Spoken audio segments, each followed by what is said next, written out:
Josh here. Just trying to make a quick video again. I was talking about culture and how I think you can't really force people to understand other people's culture. Like, I totally get it now, like, why black culture is designed for black people, dude, and why white people are like they have their own culture. And there are exceptions, man. People grow up in that culture.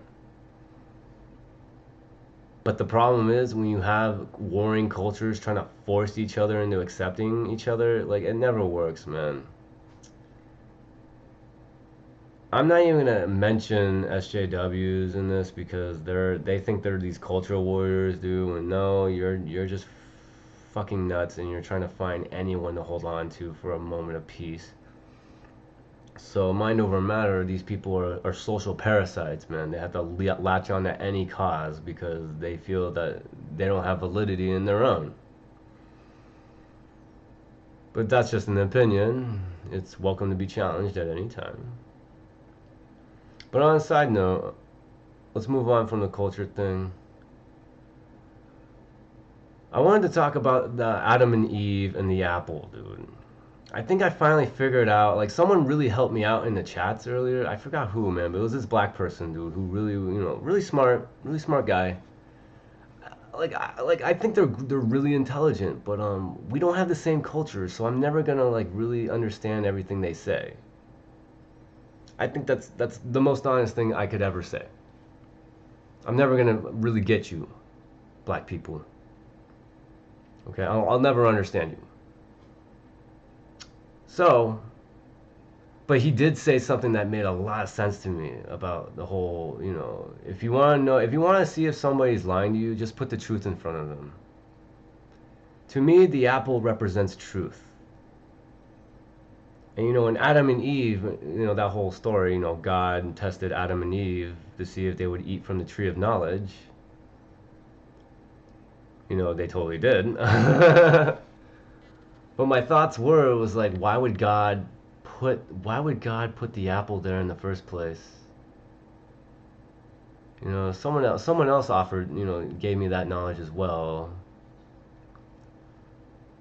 So it was either God expected, them to lie. Like he expected them to lie. He wanted to see, he basically shit tested Adam and Eve, like to see if they were capable of lying to each other or to God.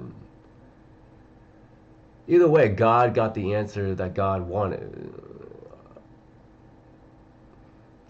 Thing is, why would they think like they could get away with it? Like this person taught you everything you know. They gave you knowledge. Of course they know when you're gonna lie. So why would Eve fool herself into believing that she could get away with a lie, dude? And see, that's deeper down the rabbit hole, and it's the same with Adam. Adam was deceived by Eve. Go figure, original sin. So ultimately, deception lies within the truth itself. Your quest for knowledge, your quest for truth will ultimately lead you a path towards deception. Because you can never really know what the truth is. This candle was put in front of me. Let's for example, light. Light's supposed to be what's truth in the world. It illuminates all the dark around me. All right, everything around the darkness itself is like an illusion, like a lie, like a perceive like blackness as anything but reality. It's all fantasy. But the light can illuminate the truth. Okay, now I put myself in front of the so-called apple.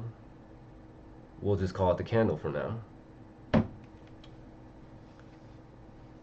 And do you see how I start pouring my intentions into the candle?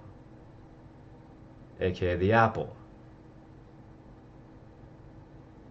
So everything I've been saying, I believe it to be true, but ultimately I'm being deceived. There's a lot of deep meaning behind those words. Basically, you wouldn't know what the truth was if it wasn't put in front of you in the first place. Meaning, we learn from example. So, your argument, motherfuckers, you just lost. This is what I put you against. Every time you lie, I'll always hold the light to you.